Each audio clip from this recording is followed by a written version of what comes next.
In the book of Genesis, it says God created the sun, the moon, and the stars to give light to the earth, and He said it was good. But in many parts of the world, stars are hard to see because of too much light at night, but not in TEKAPO, New Zealand. It's becoming increasingly difficult to find the dark places on Earth, simply because urban light pollution is taking away the stars. Located in the center of New Zealand's South Island, TEKAPO is fighting to preserve its night skies. Hundreds of astro tourists come each week to the Mount John Observatory to view something that's becoming quite rare in certain parts of the world: stars. 25% of the world's population cannot actually see the stars, not at all, which is a dreadful situation, really. You get a whole generation of children growing up who've never actually seen the sky at all. In this amazing time-lapse photography, you can see TEKAPO's Church of the Good Shepherd under the Milky Way and the Southern Cross, a small but beautiful constellation that can only be seen in the Southern Hemisphere. Only a small percentage of the world can actually see the Milky Way, but here in TEKAPO, New Zealand, they get to see it almost every night. Well, that is our own galaxy, you might say. That's the one that we're most familiar with, but there are millions, if not billions of stars, anywhere between, I believe, 100 to 500 billion stars within that own galaxy. From Mount John, you can also observe two neighboring galaxies known as the Magellanic Clouds, each containing billions of stars. But that's not the only work going on here. The main line of research up here is into the discovery of so-called extrasolar planets.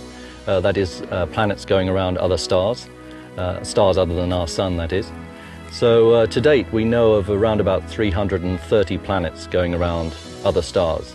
Guests are awestruck by TEKAPO's night sky, like these two young travelers from Ireland. I thought it was absolutely amazing, I have to say.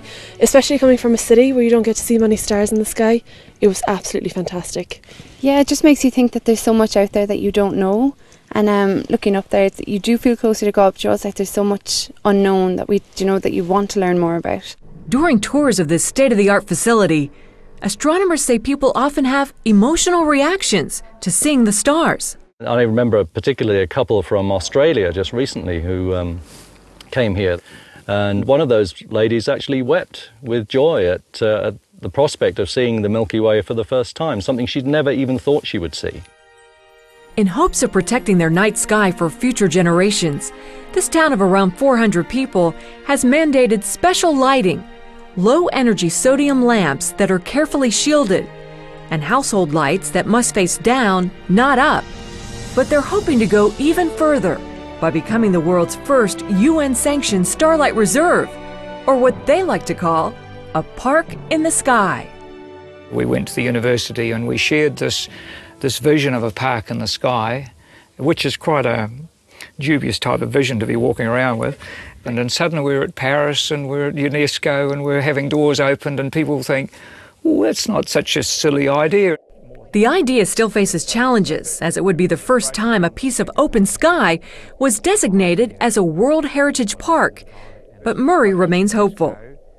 It was thought that we may well get success for this initiative in this very important year of us celebrating Galileo's 400 years since he first looked through a telescope.